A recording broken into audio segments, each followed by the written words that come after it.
This is the Joe Gaither Show on BamaCentral.com.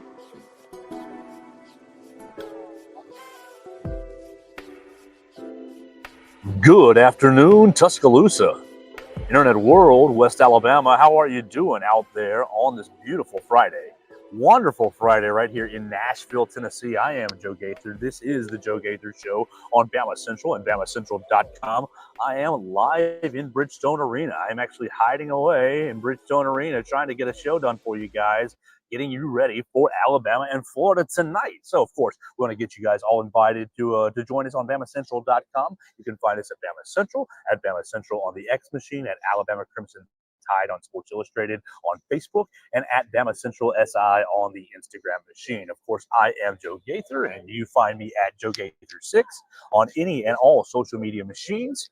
And yeah, not in my normal place today. I am in Bridgestone Arena. I'm actually in the media hospitality room. We want to thank so much the people at the SEC office, and everyone here in Nashville for hosting us right here at the SEC tournament. What in the world? What in the world have you got going on over the last couple of days? Well, first off, you had Wednesday night sadness. Both of my underdog picks came up short, unfortunately. I picked Vanderbilt. I picked Missouri. Both squads had the game right there in their hands, and came up short, losing to Arkansas and Georgia. But just as the Wednesday night tradition is, Arkansas and Georgia losing their next games. And here we are. It's Friday. Midday, we're waiting on Alabama to play against Florida. We just watched the upset of the tournament. Tennessee and Mississippi State went head-to-head, and the Bulldogs defeated the Tennessee Volunteers. So let's get into tonight. Let's contextualize some keys to tonight's game. Let's see how far Alabama can go in the rest of the tournament, and see if, with Tennessee out of the tournament, if the Crimson Tide can cut down the nets here in Nashville. All right, so let's start with Alabama and Florida. It's the last game of the night, the fourth game of the session. You guys might have to stay up late, go put on an extra cup of coffee, and get ready for round number 3. 1-1, both squads winning on their home floor. Alabama winning, 98-93 a couple of weeks ago, and then losing 105-87, getting crushed down there in Gainesville. So what's going to happen tonight? What's the keys? What's the biggest difference? Well, easily to me, the biggest difference is the health and the depth of the Alabama Crimson Tide. Over both games, the first game here in Coleman Coliseum and the game down there in Gainesville, Alabama dealing with a bit of injury issues. Latrell Wrightsell not 100%. He missed the first game and only played 7 minutes in the second game. So you got Latrell Wrightsell back into action. You saw Alabama struggle last Saturday against Arkansas without Rylan Griffen. It sounds like Rylan Griffen is going to be playing tonight, and that's a huge plus for Alabama. You don't know what percentage he's going to be tonight, but I think that it's a very good thing to get Rylan Griffen back into the lineup. If you can get him for 15 minutes, 20 minutes, basically what you need to do is reset the rotation, is to not put all kinds of weight on Aaron Estrada and Mark Sears. Look, Mark Sears, second team All-American from the Sporting News, and really great player this year. Amazing player leading the Crimson Tide. He's a Cousy Award finalist, but I do think they've asked a little too much of him over the last couple of weeks. And same thing with Aaron Estrada. Aaron Estrada has been one of the best scorers on this team, but due to the minutes that he's been able to play, or he's had to play with Latrell and Wrightsell going out, I think that you've seen him turn the basketball over a little much, and you've seen the legs of this Alabama basketball team kind of dissipate over the last couple of weeks. So how much rest did they get? How much rest did they get from last Saturday to Friday night? You've basically got 5 days of nothing where Coach Nate Oates can manage the legs and hopefully get them back. And it's going to be really interesting tonight. It's going to be interesting tonight to see if they look close to 100%. Now, that doesn't mean the shots will or will not fall. If they're going to make or miss, that doesn't. You can't equate that. You can't compute that. What you want to see for their legs and their fresh, for their health is, are they crisp on offense? Are they getting up good shots? Are they not turning the basketball over? Are they playing without fouling? Are they hustling to the basketball? If this team is fresh, if this team is healthy, if this team has taken the last 5-6 days and gotten the proper rest that it should have gotten, then tonight's game, honestly, Alabama should take care of it against Florida. Yeah, it's going to be a close game. And Florida does have matchup issues for you, but Alabama's a 4.5-point favorite, and I think that Alabama should cover that. You've seen what's going on in Coleman, in Bridgestone Arena already. I think that Tennessee losing in the first game serves as a great wake-up call for this team. NATO is saying, "Oh, if we don't play any defense, we're going to be going home early." And he's absolutely right. And it starts with Rylan Griffen playing defense and Luttrell playing defense on Walter Clayton. Walter Clayton Jr. scored 27 points against Alabama in the first game in Coleman Coliseum, 22 in game number 2. Basically lit their ass up in both games, from the mid-range, from deep, taking it to the hole.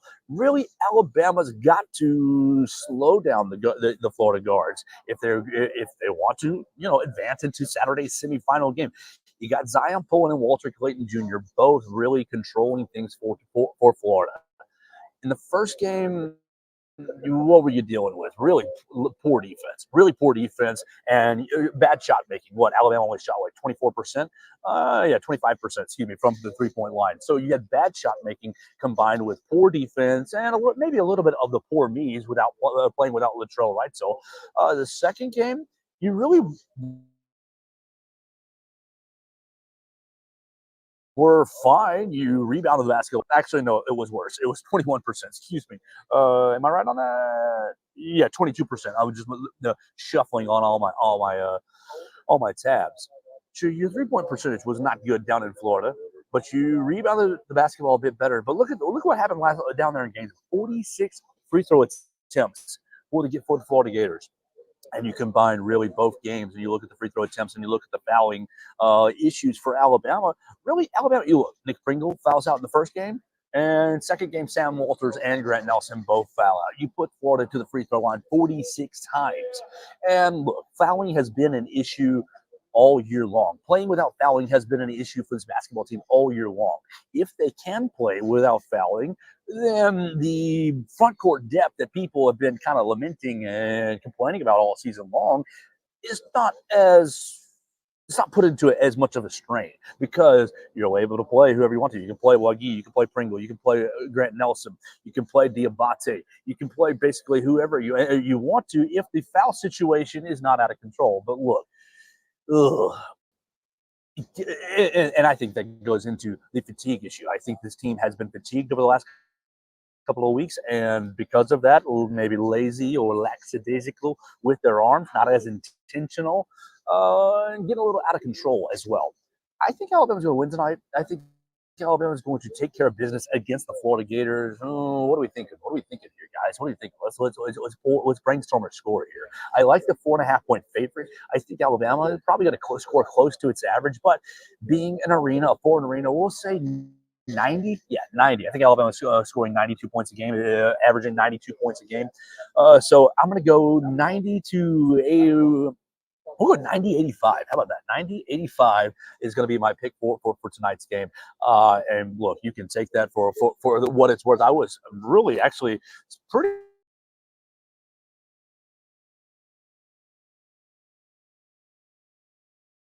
good during the early part of the season with my score predictions, but really trailed all percent chance winning according to the ESPN matchup predictor. Where was it? Yeah, 90 points per game, and Florida 85. So we'll adjust that just a little bit. Let's go down just a little bit. We'll settle on 89. 82, 89-82, Alabama advances to take on the winner of Texas A&M and Kentucky. Look, there's a ton of Kentucky people up here. A ton of Kentucky people. It is the Big Blue Invitational after all. And if you looked at my bracket at Joe Gaither 6 on the social media machines on Twitter, I did have Kentucky winning it all. I had Kentucky beating Tennessee in the final. Now Tennessee, that's not going to happen. But I think when Kentucky plays to its maximum capability, it is the best team in this field as far as talent wise and really versatility. They've got a capability of playing with you pretty much any way they want to, if they decide to play defense. That is, if they decide to protect the rim and play defense. If they don't, though, you know what can happen if they don't play defense. You've been watching Alabama all season long. Whenever they don't play defense, ends up in a tough game. Tomorrow, this next game, A&M and Kentucky might be really interesting. I think that obviously Kentucky is a way better team, but what we saw in the last game, Mississippi State beating Tennessee. Tennessee is in the tournament. They were on the 1 line. They might fall to the 2 now after that early loss, but just like Kentucky, firmly in the tournament. Might be a 2, might be a 3, might be a 4 line. Mississippi State was a little bit on the bubble. I think the win that they had today basically pushes them in. Does Texas A&M get pushed into the field with the win over Kentucky? I think Texas A&M is on that bubble as well. So does the game mean more to Texas A&M than it does to Kentucky in this next game? And then think about it from an Alabama perspective. Will the Alabama game mean more to Alabama than it does to Florida? I don't know. I think that you take Coach Anderson into effect. We really appreciated our time talking to head coach Wimp Sanderson on Wednesday. If you missed that episode, you can check it out on Spotify, Apple Podcasts, or on Amazon, or you can check it out on YouTube. Head coach Wimp Sanderson joined me for about 40 minutes to talk about the SEC tournament. And one of the things that he really emphasized was wanting to be there. Do you want to go on spring break with your girlfriend, or do you want to win the SEC tournament?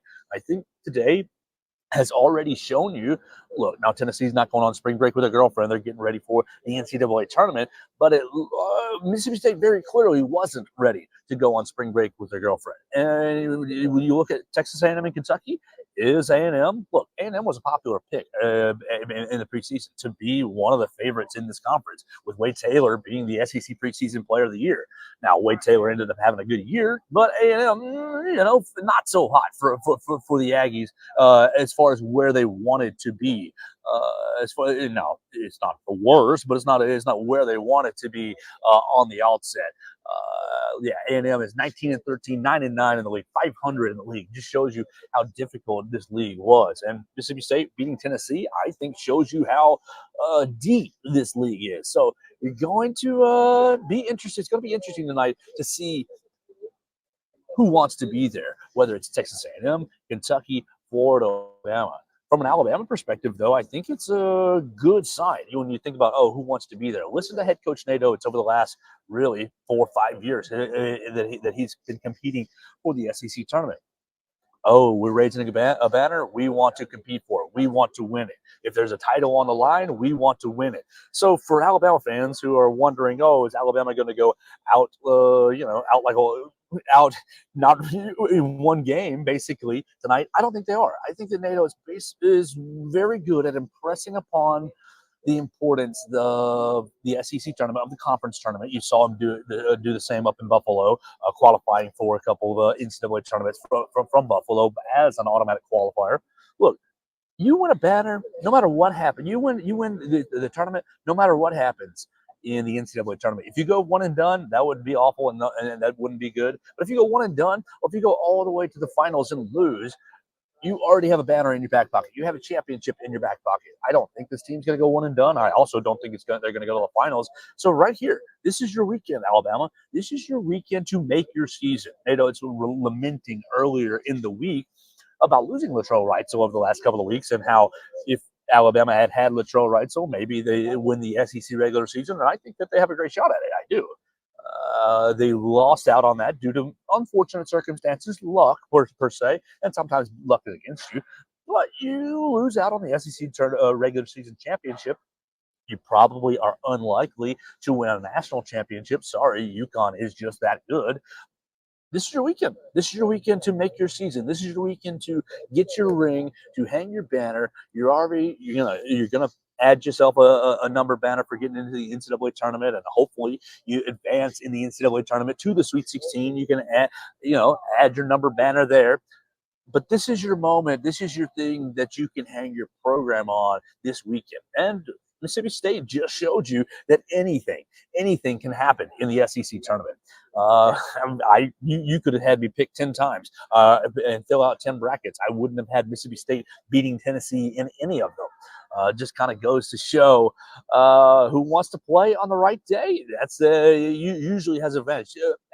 Mississippi State came out there this morning and just took it to Tennessee defensively. They were all over the place defensively. And it's very clear that Chris Jans has his team not wanting to go home, not wanting to go on spring break with their girlfriends. And so today in Bridgestone Arena, it was a lot of fun to see the Tennessee fans leaving to wave them goodbye. And I imagine that the ticket prices will be coming down on the secondary markets as we speak. So if you want to see Alabama play potentially Kentucky or Texas A&M tomorrow, you're a couple hours away from Nashville. I think the ticket packages are about to fall with Tennessee losing.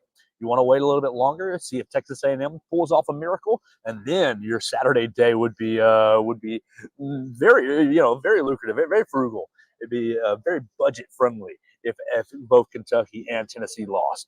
We're right here at halftime. I'm sitting here kind of getting away from the crowd at halftime of the Auburn and South Carolina game. Auburn has beaten the brakes off of South Carolina. This tournament has really broken quite nicely for the Auburn Tigers. And it is what it is for them. They're playing South Carolina right now, who maybe was okay, we'll be honest. South Carolina outplayed themselves. South Carolina overachieved this season. South Carolina was picked to finish last in the league and finished, what, fifth? So great for them. Good for them. Amazing year. But they're not holding a candle to the Auburn Tigers right now.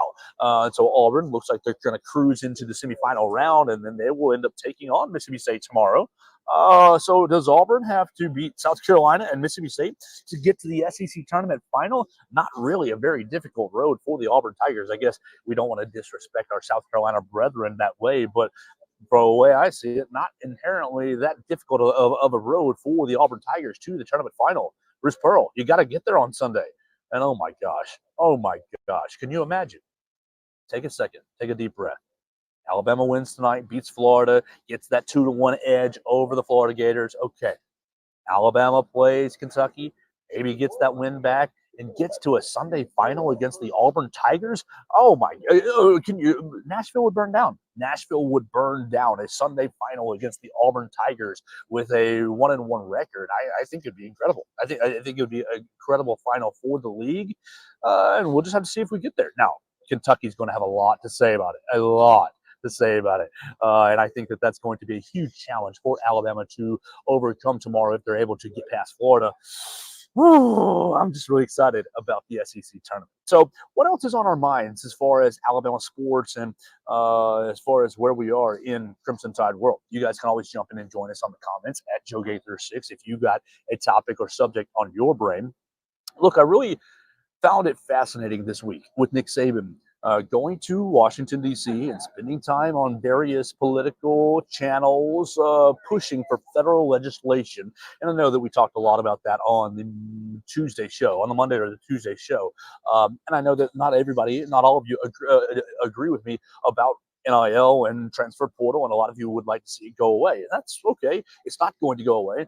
But what you can do is control the transfer portal. If you control the transfer portal, you will control a lot of the NIL nefarious nature, a lot of the tampering, a lot of the, oh, coach, I'm going to go in the portal if you don't pay me more money, or, hey, Billy, you want to jump in the portal? We will pay you more money. And I thought about that today with the Mississippi State's great performance against Tennessee. You had their fantastic freshmen. And honestly, I'm concerned about this. You had their fantastic freshman, is Josh, right? Josh Hubbard. Josh Hubbard, he scores 18 points for the Mississippi State Bulldogs. And great. I mean, would I love to see him in Crimson next year? Sure, for sure. But if I'm Josh Hubbard, with the way that the landscape in college basketball is right now, I have no idea what kind of an NIL deal he might be getting from Mississippi State. I would just venture a guess that it's fine, but nothing special. Josh Hubbard is a talented player. He's probably not going to be one and done and go on to the NBA. He's going to play college basketball next year, but he's going to be a high-level college basketball player. Does Josh Hubbard go in the transfer portal? Or does Josh Hubbard go to Chris Jans and say, oh, give me a bigger NIL deal after what I did in the SEC tournament to prevent me from going into the transfer portal? Or does he go into the portal and maybe likes of Blue Blood X or Y or Z says, oh, we'll give you 50K, 100K, or 500K, whatever the case may be? I think that is the biggest issue. You wouldn't worry about it if Josh Hubbard had to sit out a year. You wouldn't worry about it if Josh Hubbard had to really consider the consequences of jumping in the transfer portal. Yeah, the big bucks might be out there, but you control the transfer portal, and I think that you control a lot of the inappropriate activities around college football, especially as it relates to pay for play and NIL. So I really enjoyed hearing from Coach Saban. I had a lot of friends, some friends basically saying, oh, Joe, do you think that he's going to get into office? Personally, no. I don't. I don't think that he has the patience, the time, or the patience. But what I did find fairly interesting was his comments about what he would do if he was going to run the country. Let me see if I can pull those up real quick. Nick Saban yesterday. Oh, let me see right there. It's what I'm looking for. Nick Saban. Oh,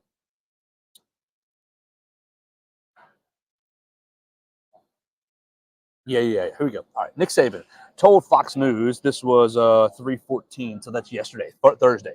Nick Saban told Fox News, if the federal government, the administration, and Congress were a football team and you were the coach, what would you be telling them right now? I found this response pretty interesting. Saban laughed and said, I didn't know you were going to put me on the spot with all these things. I just think people need to work together and people need to do what's best for the country. I think the current system we have puts lots of pressures on our politicians to try to get reelected. And sometimes doing the right thing and getting reelected may not be the easiest thing to manage. So hopefully we get a lot of people there that are smart people that are going to go do what's best for the United States of America. And whether you're a Nick Saban hater or not, and whether you're a Republican or a Democrat or in the middle, it doesn't matter. Come on, isn't that a message we can all get behind? I do think that sometimes our politicians are more worried about getting reelected than doing the right thing, and Coach Saban espousing that this week. And just kind of interesting to see Coach Saban in a very different light. Obviously, we are very used to him leading leading football teams and leading men, developing men. I honestly, I'd love it if he dove into that area because I think that he's a respected voice. I think people have seen his success on the field and seen his process pay off. And honestly, I think if you talk to his coach, to his players and coaches who have coached with him and people who have worked for him, I think that they would all, to a man and to a woman, second his leadership ability and his ability to connect with people and to get the most out of them. So Nick Saban 2024? Don't know if it's going to happen. Doubtful. Highly doubtful. But that would be crazy, and that would be cool. All right, let's get out of here because halftime is about to be over, and I do want to see the second half of this Auburn game and get settled in for the Texas A&M Kentucky game. But what I want to finish with is recruiting. You've got Alabama football on spring break. Alabama football has been on spring break, and they're enjoying it, and it is a bit of a different calendar for the football team. Usually they have the one day of practice, then they go on spring break, and then they blitz spring ball. Coach DeBoer doing a bit differently, a more elongated approach, and we'll see how that pays off. I'm not going to say that it's good or bad because there's no evidence to say. We don't know. But they took the past week off. This coming week, Alabama has a huge week of recruiting, a monster week of recruiting. And you can read about it on Recruiting Rundown at BamaCentral.com. I'm just going to talk about a couple of the guys that really stood out to me. Well, here's all the lists. Here's the guys that are coming, and we'll just highlight a couple of them. Abdul Sanders is a linebacker from Modern Day. Is coming on March 18th. That's Tuesday, right? Is that Monday or Tuesday? That's Monday. Gerard Pringle is a running back out of Armwood High School. Is coming on Monday as well. I saw Armwood play Hillcrest High School. Great team. Really, really fun team. On Tuesday, Tariq Hayer is a safety out of Washington, D.C., and Max Riley is a tackle out of Ohio. On Wednesday is an interesting name. Jay Lindsey is already signed. He's a member of the 2024 class, but he's coming to take an unofficial visit to really get to know the staff a bit more before he enrolls. And then A.K. Deer, running back out of Quitman High School in Mississippi, number 2 running back in the country, 27 touchdowns last year. And Dylan Beal, coming on Thursday, Dylan Beal, a tackle out of Lambert High School. Friday, you got Dijon Lee and Hilton Stubbs. Dijon Lee, cornerback out of Mission Viejo, California, and Hilton Stubbs, safety out of Mandarin High School in Jacksonville. So and look, all that's kind of the teaser for Saturday. We'll do Saturday, next week, because next Saturday's recruiting list is extremely extensive. So a couple guys that stand out to me this week that I want to hit. I want to hit on Dylan Lee. I want to hit on Max Riley, and I want to hit on AK Deer. That's who I want to hit on. All right, so let's start with Dylan Lee. Dylan Lee plays cornerback. Dylan Lee is a 5-star prospect out of Mission Viejo, California. 5-star player, number 5 corner in the country, number 1 player in the state of California. All right, great. You see that every year. You don't know, you get it, whatever. What do you do? Let me get you excited with this. 6'3". 6'3.5" is what I've been reading. Close to 6'4", 6'3", 6'3.5", 180-pound rising senior Dylan Lee. Athletic ability to shut down corners at the line of scrimmage. Now, granted, it's at the high school level, but look, they don't slouch high school football in California, especially at that level. So Dylan Lee, I think, is a player and a prospect. Look, you've already got 5. You've got 5 commits in the 2025 class, and you want to obviously continue the recruiting success that Nick Saban built and have a top 5 class for Coach DeBoer. I think if Coach DeBoer ends up in the top 5 class, it just shows, boom, everything continues to roll. Dijon Lee, oh my gosh. Alabama's at 13 right now with their class with 5 commitments. You get a guy like Dijon Lee, and it brings you up into that top 10 easily, and it gives you really a cornerstone prospect for this class. So I'd really love to see Dijon Lee be emphasized and focused on for this new staff. I want to talk about A.K. Deer as well, running back at Equipment High School. My man's is the number 2 player in the state of Mississippi. He rushed for 2,000 yards last year. He got 27 touchdowns as a junior. I think I already said that. He's being recruited by Florida, Ole Miss, Mississippi State, literally the who's who in the ACC, in the SEC. Excuse me, I'm reading his A for his name. The who's who in the SEC. I think you get a guy like A.K. Deer, and it gives you, look, you already have Turbo Rogers in the class. I think that you pair up Turbo Rogers and A.K. Deer, you've got a thunder and lightning pair that would be very dangerous. A.K. Deer at 6'1", 200 pounds. I know that Turbo Rogers a little bit smaller, a little bit faster. So it'd be great 1-2 punch for head coach Kalen DeBoer adding to his recruiting class. And last, I want to hit on Max Riley. Max Riley is another 5-star. Most of these guys that we've talked about already are 4 stars, except for these that we were highlighting. But Max Riley tackled 6'5".